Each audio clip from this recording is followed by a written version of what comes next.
I just tweaked my shoulder a little bit, but I'm healthy now. You went back in, right? I could have, but they decided to hold me out because of the score. We talked to Duran the other day. How much does he open up holes for you guys to run, or take up some of the blocking for you guys to get through? Duran's a great run stopper. He takes up a lot of the gaps throughout most of the game, make the ball bounce outside most of the time, and he's just a great run stopper. You can't ask for a better one.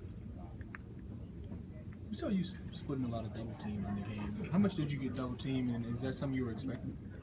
I got double teamed a lot last year, so I made a big emphasis during the offseason to work on double team blocks and splitting them and stuff. So I felt like it was going to happen to either me or Payne. So there was a big focus throughout camp, just working on splitting double teams. What's sort of the key to that? Is it more technique, more strength? What's the key? Pretty much is mostly technique, because if you don't get knocked back and get them on two different levels, you're not going to win.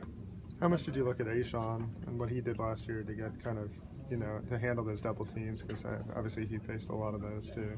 Me and Ashawn, working last year with Ashawn, we both was critiquing each other, helping each other beat double teams and stuff like that. So I just went back and looked at some of the old film through him, Jay Reed, me, Petway played a few double teams and stuff last year too. And just looked at some old film and stuff like that and looked at the techniques on it. Does that matter handwork, hand placement, or hand placement is probably one of the biggest things on the defensive line. If you don't got your right hand placement, you're just going to get blown off the ball anyway. So yeah, it's a lot of technique with that. You looking forward to seeing your first fastball team this year?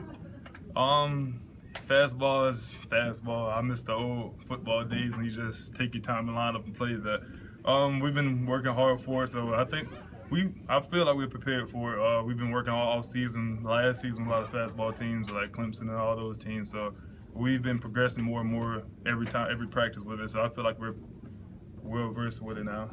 Dalvin, last year you talked about yourself being a universal type guy along the defensive line. Now that you're in more of a full-time role, are you still going to be moving around as much as you did last year? Or are you more set in one spot now? I'm still moving around a lot because it depends what defense we're in. Sometimes I'll be in with Payne, I'll be outside. If I'm in with John, I'll move further down inside. Or if I'm with Hand, I'll be inside and stuff like that. It just depends what I'm on the field with at the current time. But Raekwon being cleared to play, excited to see what he can do out there. Yeah, I'm excited to see what he can do. We just got to make sure he knows the game plan and keeps performing to our standards in practice. Where is he? He's been working kind of the outside a little bit. Do you think he could do well on the corners? Yeah, he's been working a lot on the outside and as well as on the inside too. We've been training him because on our defense, you'll never know where you're going to line up if we're going against a fastball team. So we pretty much teach the guys to learn the outside as well as the inside, just in case you got to play one of the positions. What was the offseason like for you? What were some of the areas, I guess, coming out of last year that you most wanted to work on going into this season? I think the biggest thing I felt like I wanted to work on was play action pass, playing the run and then seeing it's a pass and converting my pass rush quicker. Because last year I felt like it was a little bit slower. So that's one of the biggest things I want to work on during the offseason. Anything else? All right, Thanks, Dalvin.